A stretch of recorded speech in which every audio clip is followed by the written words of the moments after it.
Well, hello. That's the talk, so we're good. Goodbye. We're good. All right. Well, it's wonderful to see you again. I got to see you at the beginning of the month. I get to see you at the end of the month. And like Marilyn reminded us, the topic for the month is emotions. And today we get to end with our favorite topic, anger. Wait, who scheduled that last? I don't know. Maybe that's because we needed to get our emotional IQ up to kind of prepare our souls for this topic, because it is probably one of the most dangerous, scary, most potentially harmful emotions that we could explore. But I also think that anger is the most potent, underutilized, misunderstood emotion of them all. And it precisely is because it's taboo, because we don't talk about it, because we're not taught how to process it. So what we do see about anger typically is the worst side of anger. We see the destructive side. We get the unprocessed, unrefined, raw kind of volcano blowing, or worse yet, the silent, insidious kind of anger that festers and then spreads like a cancer. And it can be physically, emotionally, and spiritually devastating, even violent and traumatizing. So I definitely understand that is all part of what could be associated with anger as well. Because when anger isn't processed, it transforms into something more virulent. In fact, in Brené Brown's book, Atlas of the Heart, which has kind of been the handbook of the month, she has a chapter that includes anger. And that chapter title is called Places We Go When We Feel Wronged. And the emotions include anger, contempt, disgust, dehumanization, hate, and self-righteousness. Oh. Ow. Just take a moment for the ow. Oh. And I know that anger is kind of like strep throat. For those of you who are caretakers, whether it's a parent or a baby, have you ever had someone who's had strep throat? And do you know what happens when strep throat goes untreated? I only know this because I brought our eldest child, Skylar, into the ER, and parents know when their kids are sick. My kid was sick. I bring Skylar in, here's the sick baby, and the doctor's like, nah, baby's not sick. So we go home, and the next day there's this crazy rash because untreated strep throat turns into, are you ready for this? Scarlet fever. Right? Is this child sick enough for you now? Okay. And that's the same thing with anger. Are you sick enough now? You can pay me now or you can pay me later, but I'm telling you, if you pay me later, it's going to be more. So can we circumvent or cut off that more damage or more medicine or more no. Okay. Let's face this right when it comes up. And here's a little thought for you, that anger unprocessed transforms into resentment. And I saw a really interesting post from Dennis Merritt Jones on Facebook about resentment. He said, think about the word resentment. Break it down. Re-sent-ment. That resentment is resent anger. That resentment is the mental and emotional act of resending toxic and negative energy through our own minds and bodies. We're in that negative looping cycle. And where is that damage happening? Inside of ourselves. And I'll do you one more. Resentment that isn't processed transforms into bitterness or contempt or disgust. I mean, we're really amping up here. It really turns into that dark vortex that just pulls anyone nearby into that storm. It poisons the well. It's incredibly hard to be around someone who's in that dark place, or if you happen to be the person that's in that dark place, oh God, it's hard. It's hard to pull out of that. It's hard to recover because it turns into a pattern, a personality, a lifestyle. It just turns into this insatiable black hole of neediness. So huge honor to being brave and trying to step out of that pattern or cycle, or to unpack it a little bit more. Because if we can recognize that anger is happening, either in others or in ourselves, then we can know that there is something more going on there. It's just a tip of an iceberg. Typically, there's something else that's happening there. And anger is just what we're seeing on the outside.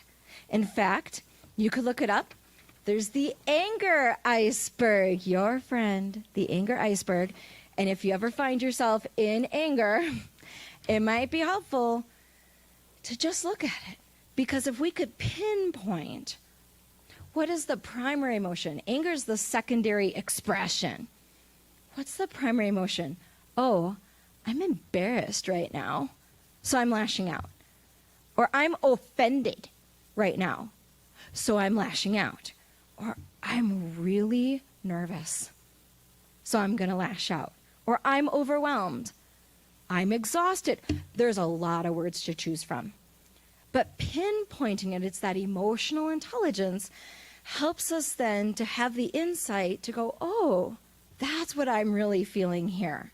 I just short-circuited and went right to anger. Oh. If I can pinpoint what it is, then I can have an appropriate and proportionate response, which would be a very healthy and balanced way to be in this world. And as the saying goes, and I'm going to do some hand gestures with this so it helps you to picture it. Okay. Beneath every behavior, so that's out here, beneath every behavior, there is a feeling. And beneath every feeling, there is a need. And when we meet the need, rather than focus on the behavior, then we begin to deal with the cause and not the symptom. Yeah. Whew. So let me read that just in one swell swoop so you can hear it. Okay. Beneath every behavior, there is a feeling, and beneath every feeling, there is a need. And when we meet the need, rather than focus on the behavior, we begin to deal with the cause and not the symptom. And I think that's what anger is all about. If we can find a way to have a conscious response to anger, whether it's someone else's anger or our anger, then we can do two things. The first thing we can do is to de-escalate. Take it down a few thousand levels. And it's not to dismiss it, it's not to stuff it, it's not to do a spiritual bypass, because there's a follow-up step. But the de-escalate step is really important, because I don't know if you've ever had this experience where someone matches anger with anger, and it's a shoving contest. Like, I'm going to push you, and then you shove me, and then I'm going to hit you, and then all of a sudden you're duking it out, and it's the shootout at the OK Corral. It does not work. It's not effective. So one half of responding, after the recognition of, oh, there's some anger here. Okay, how do we de-escalate? And then the follow-up, and how do we unpack it right away if possible? The right away could be really helpful, because I don't know about you, but my head goes loop-de-doop-de-doop, and I start telling stories, and I'm going down the rabbit hole, and before you know it, someone just giving me the stink eye means that, whatever, make up crazy story here. And all it was is that maybe a little bit of sand blew in their eye because it's been windy lately. Oh, yeah, okay.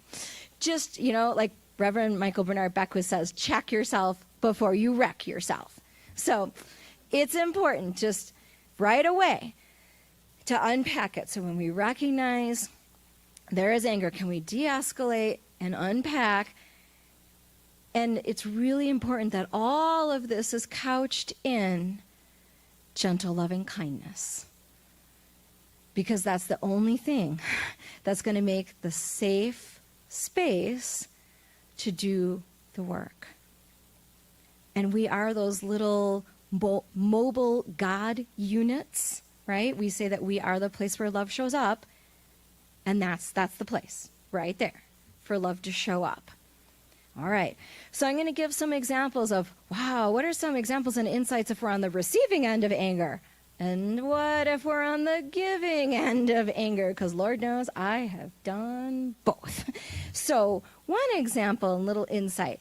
In this beautiful spiritual community pre-pandemic, I was the platform assistant, and I forgot to do something. I can't even remember what it is that I forgot, but I forgot to do something, and it was important, and I forgot it. I sure did.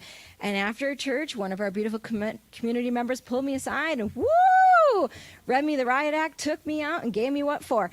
And all I could think of while I'm receiving this is, we are so blessed that this community member cares so much. Oh my gosh, this is so precious. I love that this person is angry because they really care and they have the highest integrity and they want the best thing for our community. So maybe one question for you to ask if you're on the receiving end of anger is to just think about, what is it that this person really cares about? Because there's something that they care about, or they wouldn't maybe be in this state. And sometimes just listening and honoring what that person cares about is beautiful. That's showing up as love right there. Another example, which is a classic teacher example, my first career was as a teacher. And, when that student comes in and just blows up, and fabulously foul things are said. It's amazing, this epic and glorious volcano-blowing moment. And that's definitely not the time for me to respond as a teacher with an equal volcano-blowing moment, right? That's no bueno. So if there's some way to honor, wow, I bet this person is really frustrated right now, either with something in this room or at home. I have no idea what this person has been through today. Is there any way I can take a deep breath and just honor the emotions of whatever is being experienced right here, right now? Because like they say in A Course in Miracles, everything is either love or a call for love. Okay, could I bring that to that moment? Another fabulous teacher example, I don't know if you know this or not, but we no longer have parent-teacher conferences.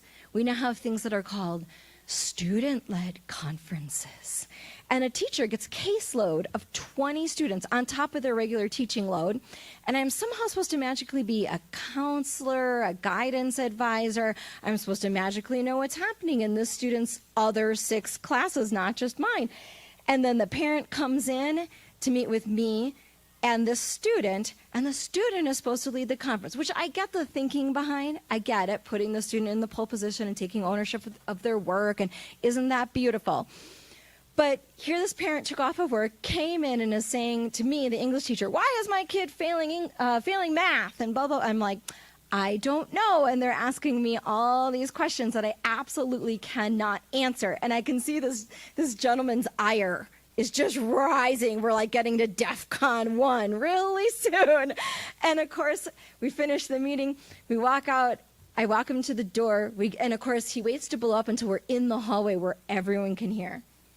And he just blows his stack. You are useless. And in that moment, I had to totally agree.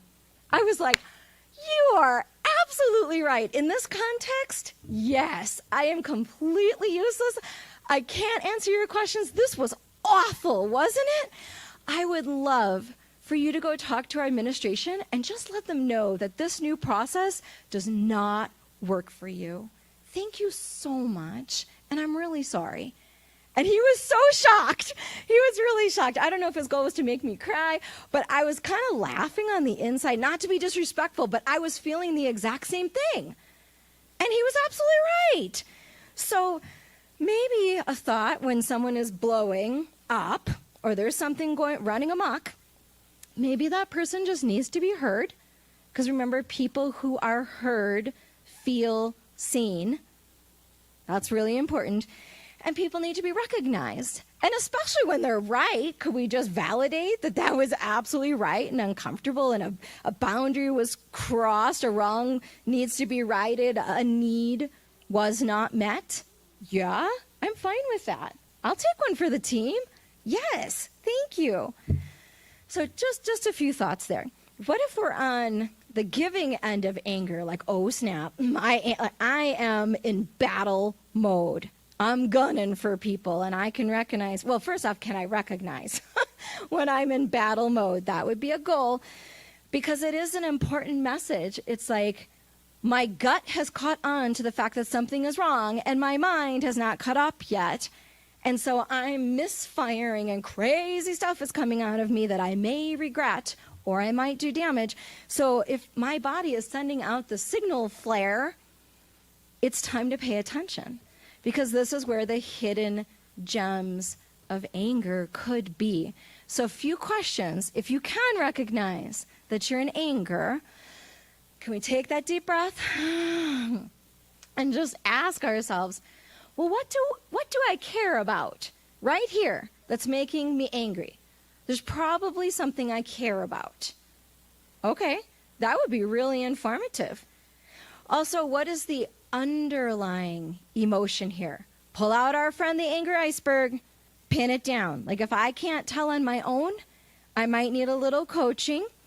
What is the underlying emotion? Is there an unmet need? Is there a boundary that was crossed? What is the primary information? Because remember, anger is the secondary expression. What's the primary information? Can I dig deep? And another interesting question is, what would help me to de-escalate? And again, it's not to stuff it or dismiss it. It's just, could I get myself into a functional place? Because when I'm angry, I put the fun back in dysfunctional. I am not in a good place when I'm angry. So can I de-escalate just enough to be functional? And, here's the and, de-escalate and create a successful outcome. So the big question is, what do I need to ask for in this moment? And what do I need to do in this moment? It could be as easy as, I need about 5 minutes so I can take a walk around the building and get some water, because I can tell I am really amped up right now. I need a little time out. And when I come back, we could have this conversation. Wouldn't that just make a world of difference? I have practiced saying that. So sometimes I need to have phrases that are already written. So when the chips are down and my brain is malfunctioning, I don't even have to craft a coherent sentence. I can just grab it. So I used to have little Post-it notes on my clipboard in my classroom. So if I was misfiring, I could just grab my clipboard and pick one of my phrases that was appropriate for the moment. So if you're like me and you need to plan ahead a simple little tap out phrase, that could be really helpful. Or maybe you might recognize, wow, I need to call my practitioner. I am so upset by this. Or what's your support system? What do you need in this moment? What do I need to ask for? And just like the song that we heard, what do I need to say in this moment? Those are really important questions, because anger is a powerful emotion. As Brene Brown puts it, it's an action emotion. It's a full contact sport emotion.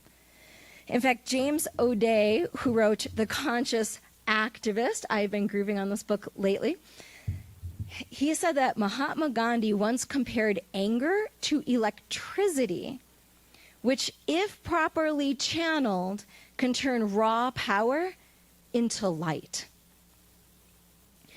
So it's not that anger is bad. Can we go all Buddhist here? It's neither good nor bad. It just is.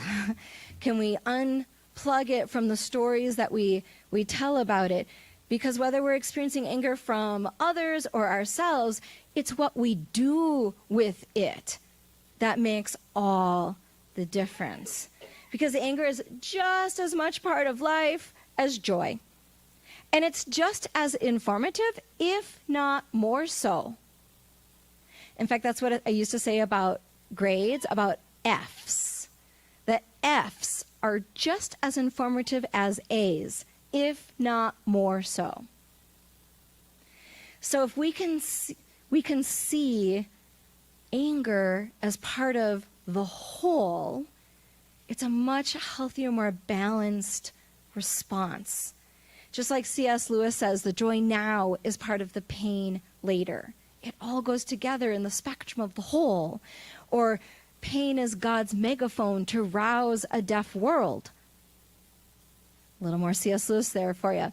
If we can integrate the experience of anger as just part of being alive and then find the mystical or the profound in it, the hidden gems, then we can discern the right follow-up actions. Or we can learn and grow from the experience. Oh, we could shorten the turnaround time. That's always a goal of mine. And we could lessen the potential damage. That is conscious evolution right there. In fact, James O'Day, in The Conscious Activist, he writes, one can only fully experience life's wholeness when one learns not to avoid or to fixate on either the bitter or the sweet. Our lives are poised between the bitter and the sweet. And he goes on to talk about how being an activist, someone who's out in the world working for social justice, could make a person really angry or self-righteous or full of hate or in the fight. But how do we stay connected to our wholeness and our love and our peace? Well, we recognize that that anger can be purifying. It can get us to our core. He says purification does not necessarily mean getting holier, like, oh, you're more holy now. No. He says it's really about becoming more whole, more integrated. Sometimes we must experience the polarization of saint and sinner before we can move beyond the divided self. If we are to commit our lives to integration of the spiritual and the mundane, we will need a lot of insight into what is truly saintly, sinful, or sacrilegious. So the purification process may give us the training wheels of the sweet and then the bitter. Those experiences, before we are capable of experiencing the deeper mystical states of unity, wherein the bitter and the sweet will finally merge into a great compassionate heart of oneness. A mature mystic will travel through many dimensions of truth on the journey to wholeness. This is the gold that's tested in fire. Anger can be purifying, strengthening, and liberating. That's what Science of Mind is all about. Living into our wholeness, transmuting anger into liberation. So this week I do hope that if you come across anger, whether it's from others or ourselves, that you'll honor the wisdom that's being called forth from our gut, even before our minds and hearts have caught on, to just bless that anger and to respond with compassion, with gentle, loving kindness, to get to the heart of the matter, to the treasure, to the hidden gems of the divine. Let's take it to prayer. In the raw emotion of this moment, in the anger and in the wonder of it all, there is the divine. In the messy goodness of human beings and in the messy awfulness of human beings, there too is the divine. Because there is no place where that one loving source is not. And so recognizing the presence of that one loving source of the all that is, I know that we are that place where God shows up. We are the heart of the divine, the mind of the divine, the voice of the divine, the hands of the divine, And we bring that gentle, loving kindness to ourselves and to others when anger is in the room. And I claim for each person within the sound of my voice the capacity to push through the discomfort, to expand into the space where we can sit down with that anger and unpack it and love it and learn from it and recognize it as an important messenger of the divine. Just as important as joy is anger. And so recognizing our newfound capacity, our deepened strength, and our amazing ability to learn and grow and evolve consciously, I am so grateful. I'm grateful for the sacred time together. I'm grateful to reconnect to the truth. I'm grateful to expand my perspective and to work out my spiritual muscles so I can handle whatever comes my way or whatever comes out of me at any given moment. I know that I can reconnect to divine truth and principle in every moment. It's just there. It's just how it is. And so with the deepest of gratitude for being able to surrender all of this into the divine and lean into grace and love every moment, I give thanks. And knowing that all is well and in divine right order for each person here, I let it go and I let it be. And so it is. Amen.